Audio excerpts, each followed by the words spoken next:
সবাইকে আমি আছি 0.23 এর পক্ষ থেকে ফারহানা প্রজিতি। তো অনার্স তৃতীয় বর্ষের আজকে অ্যাবস্ট্রাক্ট অ্যালজেব্রার চ্যাপ্টার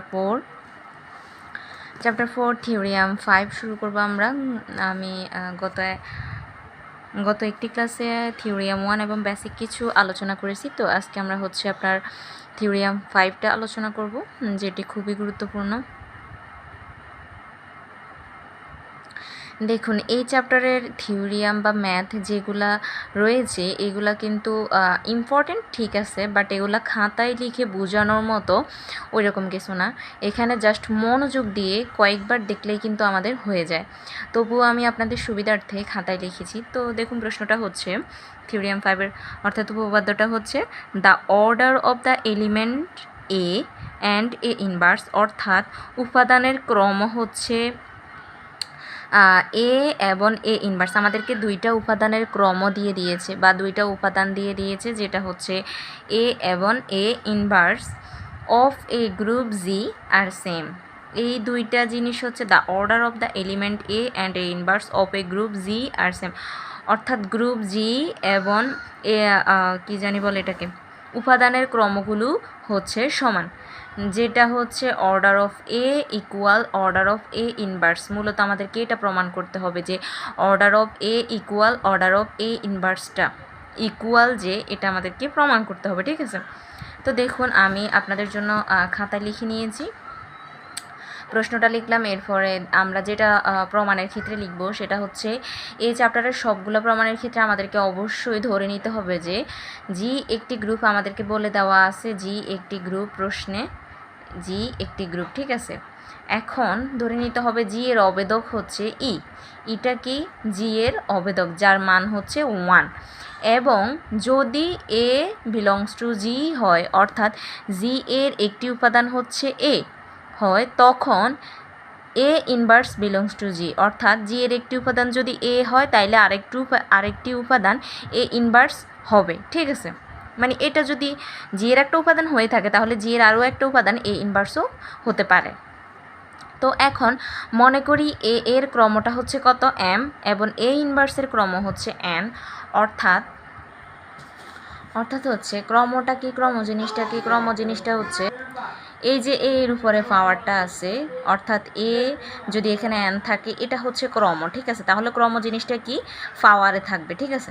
তো দেখুন, তাহলে আমরা ধরেছি যে এ এর ক্রম এম, এই যে ক্রমটা আমরা কোথায় লিখেছি, পাওয়ারে। তাহলে সুতরাং A to the power M equal E, অর্থাৎ এর ক্রম যদি এম হয় সেটা সমান হচ্ছে কি ই, এবং এ ইনভার্সের ক্রমদর্শী কত, এন, তাহলে A inverse whole N equal হচ্ছে ই।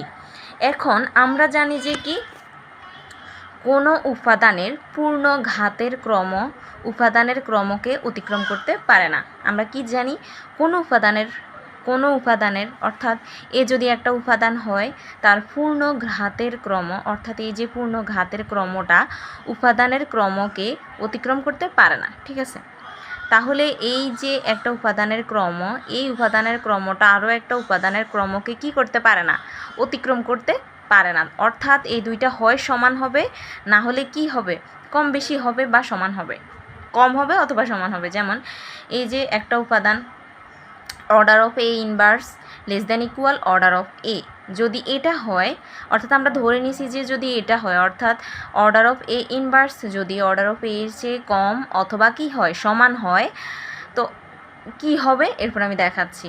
তো এই যে আমরা অর্ডার অফ এ ইনভার্সের জায়গায় আমরা লিখব হচ্ছে আপনার, কারণ এ ইনভার্সের মানটা আমরা কত ধরছি, এন, এরপরে দিয়ে হচ্ছে অর্ডার অফ এর স্থানে আমরা লিখলাম যে এম, অর্থাৎ N less than equal M.